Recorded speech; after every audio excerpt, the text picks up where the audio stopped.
बिस्मिल्लाहिर्रहमानिर्रहीम। अस्सलाम वालेकुम। कैसे हैं आप सब लोग? उम्मीद करता हूँ सब लोग खैर से होंगे। Welcome to all Malik vlogs में आप सबका वेलकम हो गया। आज जो है हम जा रहे हैं अपनी क्लासेस के लिए, अमेज़ॉन की क्लासेस के लिए, जो कि हमने कोर्स स्टार्ट किया था। आज हम लोग जा रहे हैं अपनी अमेज़ॉन की क्लासेस के लिए मुमताज़ाबाद मुल्तान में, जो कि हामिद कमर्शियल मार्केट में हमारे सर हैं, सर शायद साहिल साहब और सर शेख साहब। तो हमने एक मंथ पहले कोर्स स्टार्ट किया था। हमने सोचा इस चीज़ की भी हमें लर्निंग करनी चाहिए। तो अल्हम्दुलिल्लाह हमने बहुत ही अच्छा जो है डिसीजन लिया और बहुत ही अच्छा जो है सारा हमें गाइड वगैरह कर रहे हैं। इंशाल्लाह हमारा ईबे का कोर्स जो है ड्रॉप शिपिंग का वो कंप्लीट हो चुका है और कामरान भाई भी हमारे साथ हैं।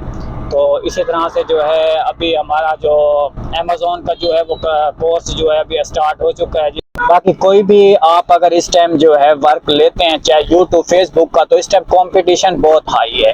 अगर आप किसी से स्किल सीखेंगे उसमें ऐसा होगा कि जहाँ पे लाख प्लस उस पर कंपटीशन होगा, आपका सर एक्सपीरियंस के आपका जो यानी कि सिखाने वाला होगा उसको एक एक्सपीरियंस होगा। वो अपने एक्सपीरियंस के मुताबिक आपका जो लेवल है ना, यानी कि अगर आप मेरे मुकाबले में लाख बंदा काम कर रहा है तो मैं स्टार्टिंग से लेता हूँ, मुझे कोई एक्सपीरियंस नहीं है, तो मैं उन लाख के ऊपर आने आते मेरी ज़िंदगी निकल जाएगी। लेकिन मैं किसी एक्सपीरियंस उस्ताद से वो चीज़ सीख रहा हूँ, ठीक है। सीखने पे जब एक एक्सपीरियंस वाला बंदा मुझे बताएगा तो मैं एक मंथ में क्या, एक दिन में उनके बराबर उनको मीट कर सकता हूँ इंशाल्लाह। बिल्कुल फ्री कोर्स जो है हम आपको इसी चैनल पे देंगे। आप जो है जस्ट इस चैनल को सब्सक्राइब कर दीजिएगा अगर आप इंटरेस्ट रखते हैं। ऐसे वैसे हमें सब्सक्राइबर नहीं चाहिए, हमारे पास चाहे 1000 सब्सक्राइबर हो, इंटरेस्टेबल हो, ठीक है। अगर आप इंटरेस्ट रखते हैं नीचे कमेंट कर दीजिएगा, वीडियो को लाइक शेयर जरूर कीजिएगा, चैनल को लाजमी सब्सक्राइब कर दीजिएगा। हाँ, कोई सवाल वगैरह हो, कुछ चीज़ पूछनी हो या आपने कोई कोर्सेज वगैरह करना हो तो नीचे कमेंट लाजमी कीजिएगा। देखिए, आपकी बाइक है और बाइक का आपको रजिस्टर्ड की हुई है आपके नाम की। अब कोई आपसे पूछता है कि भाई इसको कहाँ चलाना है, कहाँ नहीं चलाना। आप पाकिस्तान में जहां मर्जी चलाएं, आपके पास डॉक्यूमेंट्स, आपको नहीं कोई रोक सकता। आपके पास वो इनवॉइस है कि भाई ये इनवॉइस है और आपने मुझे दी है और ये प्रोडक्ट मेरी मलकियत है, इनवॉइस मेरी मलकियत है। मैं इसको जिस स्टोर पर मर्जी बेचूं, मैं जहां जाकर मर्जी करूं, आपको इससे कोई कंसर्न नहीं है। वालेकुम सलाम। आपको इससे कोई कंसर्न नहीं है। वैसे भी वो पूछता नहीं है, इतना आप नहीं मतलब प्रॉफिट उठा रहे जितना वो आपसे पूछेगा, आपसे नहीं पूछता। इन केस पूछता भी है तो आप उसकी मलकियत रखते हैं, आपको उसकी कोई टेंशन नहीं होनी चाहिए। आप प्रोडक्ट्स लेते हैं तो उसकी इनवॉइसेस होती नहीं है, उनका सिर्फ होता है ट्रैकिंग नंबर।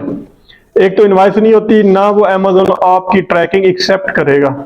इनवॉइस सिर्फ होलसेलर्स की और ऑथेंटिक होलसेलर्स की। आप अगर किसी ऐसे भी होलसेलर से प्रोडक्ट्स ले लेते हैं जो ऑथेंटिक नहीं है, जिसको अमेज़न ओन ही नहीं करता, वो आपकी इनवॉइस उठाकर वो फेंक देगा रद्दी की टोकरी में। भाई इसको ये कहां से लेगा, ये तो मेरे साथ इंटरलिंक ही नहीं है, इसकी तो मैं इनवॉइसेस लेता ही नहीं हूं। तो वो भी आपने ऑथेंटिसिटी चेक करनी है कि वो होलसेलर्स आया ऑथेंटिक है या नहीं है। वो आज हम डिस्कस भी करेंगे प्रैक्टिकली। हमारा क्या क्राइटेरिया था अमेज़न की हंटिंग के लिए?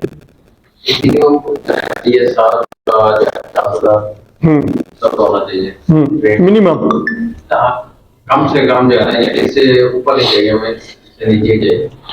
फिर बताएं आप। DSR मैक्सिमम जो है। अभी आप मिनिमम को रहते हैं, मतलब सही है। इनका सवाल है होलसेल और प्राइवेट लेबल में क्या फर्क है। जो प्राइवेट लेबल है, एक अभी प्राइवेट लेबल होता है, एक होता है व्हाइट लेबल, ठीक है ना। अब हम, क्योंकि आपका सवाल है प्राइवेट लेबल के हवाले से, तो मैं उसका जवाब देता हूँ। प्राइवेट लेबल ये होता है कि कोई भी प्रोडक्ट आप अपने क्राइटेरिया के मुताबिक उसको चूज करते हैं कि वो ऑलरेडी मार्केट में सेलिंग हो रही है। फिर उस प्रोडक्ट को आप डिजाइन करवाते हैं, अपने नाम से बनवाते हैं बाबा से। आप उस प्रोडक्ट को, यानी कि आपने सोचा कि भाई आपने माउस बेचना है, आपने सोचा कि खास किस्म का आपने टॉय बेचना है, आपने सोचा कि भाई आपने कोई एयरबड बेचने हैं। एयरबड आपने बनवाने हैं अलीबाबा से, आपने अपना कस्टमाइज करना है, उसका पैकिंग बनवानी है, उसका आपने लोगो लगाना है और आपको उस नए प्रोडक्ट को नए नाम के साथ अमेज़न पर सेलिंग करनी है। इस प्राइवेट लेबल के लिए आपको, जहां होलसेल के लिए LLC की जरूरत थी, यहां प्राइवेट लेबल के लिए आपको दो चीजों की जरूरत होती है। यहां आपकी LLC ना भी हो तो कोई फर्क नहीं पड़ता, लेकिन दो और चीजों की जरूरत होती है। एक होता है आपकी ब्रांड रजिस्ट्री, ब्रांड को आप रजिस्टर्ड कराते हैं उस कंट्री में। अब वो क्यों कराते हैं? क्यों, जब आप यहाँ देखते हो कोई भी प्रोडक्ट, इवन साबुन भी लेते हो, तो उसके बाहर या ऊपर रैपर पे लिखा होता है रजिस्ट्रेशन नंबर। वो उस कंट्री में आप अपने ब्रांड को रजिस्टर्ड कराते हैं। दूसरा, आप उसका ट्रेडमार्क रजिस्टर्ड कराते हैं। अब ट्रेडमार्क क्या होता है? ट्रेडमार्क ये होता है कि आपका सिंबल है, लोगो, यानी कि जो आपका लोगो है, जैसे कि पेप्सी का लोगो है, कोई भी शख्स उस पेप्सी के लोगो को अपनी बोतल पर लगाकर बेच सकता है। बाटा का जो लोगो है, क्या कोई अपने जूते पर लगाकर वो बेच सकता है किसी और ना? हाँ, ये होता है ट्रेडमार्क, जो उसकी निशानी होती है। इवन आपने ऐसा एक निशान देखा होगा, नाइकी। देखिए, अब मैंने सिर्फ निशान बताया, ये इसका ट्रेडमार्क है। अब ट्रेडमार्क आपको रजिस्टर कराना पड़ता है। अब इसका क्या फायदा है? अब अगर आप अपनी ब्रांड रजिस्ट्री नहीं करवाना चाहते, ट्रेडमार्क नहीं करवाना चाहते, तो फिर भी आप प्राइवेट लेबल कर सकते हैं। लेकिन उसके लिए ये होता है कि आपने कोई प्रोडक्ट बनवा ली, बेशक उस पर लोगो लगवाया नहीं लगाया, बैग बॉक्स बनवाया नहीं बनवाया, आप उसको लिस्ट कर सकते हैं नई लिस्टिंग के साथ। लेकिन वो लिस्टिंग होगी जेनेरिक, जेनेरिक यूज होती है, और आपकी लिस्टिंग के साथ प्रोडक्ट अच्छी सेलिंग हो रही है। मैं वैसे ही प्रोडक्ट बनाकर अपना लोगो लगाकर उसको रजिस्टर करवा देता हूं उस कंट्री में जहां पर आप बेच रहे हो, और आपको क्लेम कर सकता हूं अमेज़न पर, आपको एक बार केस कर दूंगा कि भाई ये मेरी प्रोडक्ट बेच रहा है। आप कहोगे भाई मैं तो पहले से बेच रहा हूं, अमेज़न कहेगा भाई ब्रांड रजिस्ट्री दिखा, अपने ट्रेडमार्क दिखा। वो आपके पास डॉक्यूमेंट्स नहीं होते, तो आपका अकाउंट सारा व्हाइट वॉश, डॉक्यूमेंट्स उसके पास है। सेम इसी तरीके से जब आपका कोई मकान है, कोई प्लाट है, उस पर मकान बनाकर बैठ जाए, कोई भी आएगा वो कहेगा भाई ये तो डॉक्यूमेंट्स मेरे नाम है, रजिस्ट्री मेरे नाम है, बेशक उसने बाद में कराया, तो वो आपको मकान या तो गिराना पड़ेगा, यहां से वो वहां से निकलना पड़ेगा। इसके ये नुकसान होते हैं। लेकिन आप प्राइवेट लेबल कर सकते हैं, एक नई प्रोडक्ट के साथ, नए नाम के साथ आप जाना आता है। होलसेल में ये होता है कि आप ऑलरेडी वो प्रोडक्ट बेचते हैं जो बिक रही होती है, या तो वो किसी और की होती है या उसकी ऑलरेडी सेलिंग हो रही होती है, आप भी कहते हैं मैं भी बेचता हूं। जैसे पेप्सी है, पेप्सी के होलसेलर हैं, उससे कोई भी लेगा वो बेचेगा। अब लोग आपकी दुकान को नहीं देखेंगे, मेरी दुकान को नहीं देखेंगे, उन्होंने पेप्सी को देखना है। और आपकी दुकान है, जैसे मेरी दुकान है, चाहे गांव की दुकान है, वहां से जाकर उन्होंने पी लेनी। ये फर्क होता है। और कोई सवाल? ऐसा तरीका भी होता है कि पहले हम चीज बेचते हैं, बाद में खरीदते हैं। हाँ, है ना, ड्रॉप शिपिंग में यही चीज है, ये ड्रॉप शिपिंग है। अब ड्रॉप शिपिंग में क्या होता है? अब वो ड्रॉप शिपिंग चाहे अमेज़न की है, चाहे वो ईबे की है, चाहे वो शॉपिफाई की है। अब उसमें ये क्या होता है, मेजरमेंट तो पहले भी आपको करनी पड़ती है। अब आपको पता है कि यार एक चीज फला मार्केट में से $1 की मिल रही है और फला मार्केट में $2 की बिक रही है, आपको प्रॉफिट आ रहा है $1 का। अब आप वही उसकी लिस्टिंग अपने स्टोर पर कर देते हैं।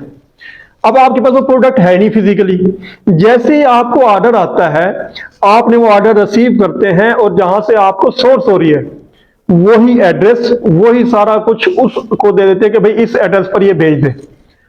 उसको, उसमें से आपको 50 सेंट बच गए हो, 50 सेंट आपका प्रॉफिट है। लेकिन मसला ये होता है कि अगर आप अमेज़न पे बिजनेस कर रहे हैं या ईबे पे कर रहे हैं, आपको जो $1 का ऑर्डर आएगा या $2 का ऑर्डर आएगा, वो आप फौरन पैसे विड्रॉ नहीं कर सकते। लेकिन जहां से परचेज करेंगे वहां आपको पहले देने पड़ेंगे। उसको तो नहीं कहेंगे भाई मैं कल दे दूंगा, भेज दे, वहां देने हैं। अब वो जो अमेज़न है वो आपको 14 to 15 डेज बाद पेमेंट भेजता है। जितने भी आपकी सेल हुई, चाहे वो $100 की हुई, $1000 की हुई, अब आपको सारी प्रोडक्ट अपनी जेब से लगानी पड़ेंगी। हाँ, जब यहां से आपने $100 लगाए और आपको $200 आ गए, जब विथड्रॉ हो जाता है, फिर ये चीजें रोटेट होना शुरू हो जाती है। ऐसे ईबे भी करता है। तो इन्वेस्टमेंट वहां इस तरह से हो सकती है, लेकिन आप प्रोडक्ट को कहीं से भी देकर किसी भी स्टोर पे लगा सकते हैं। इसे हम ड्रॉप शिपिंग कहते हैं जी। और एक क्वेश्चन आया कि अब जैसे हम Amazon पे फिजिकल प्रोडक्ट ले सकते हैं, जो वर्चुअल डिस्काउंट सर्विसेज पे आते हैं, वो भी हम ले सकते हैं। तो प्रोडक्ट तो सारी फिजिकली होती है ज्यादातर। अगर जैसे खासकर कोई हमने बुक सेल करनी है, जो हमने हैंड रिटन है, हाँ, अगर हम Amazon पे वो सेल करते हैं, हमने अपनी मर्जी, जैसे उधर स्कूल के बच्चों के लिए जैसे होती हैं प्लेइंग बुक्स होती हैं या वो डिजाइन की हैं, अगर वो हम इधर से बैठ के Amazon पे बेचें, हाँ, तो सर्विसेज दे सकते हैं। हाँ, देखिए ना, अब ये जो आप सिलसिला कर रहे हैं, इसे हम कहते हैं एफिलिएट मार्केटिंग। अब उसका क्या है, मैं दोनों आपको बता दूंगा, आपके वाला सवाल भी, इससे आगे वाला सवाल भी, जैसे उन्होंने पूछा ड्रॉप शिपिंग का। जो एफिलिएट मार्केट ये होती है कि एक बुक है, Amazon का अपना भी एफिलिएट मार्केटिंग का प्रोग्राम है। अमेजोन को भी आपको देता है कि भाई मेरी प्रोडक्ट बेचो, या कोई आपका अकाउंट है या नहीं है।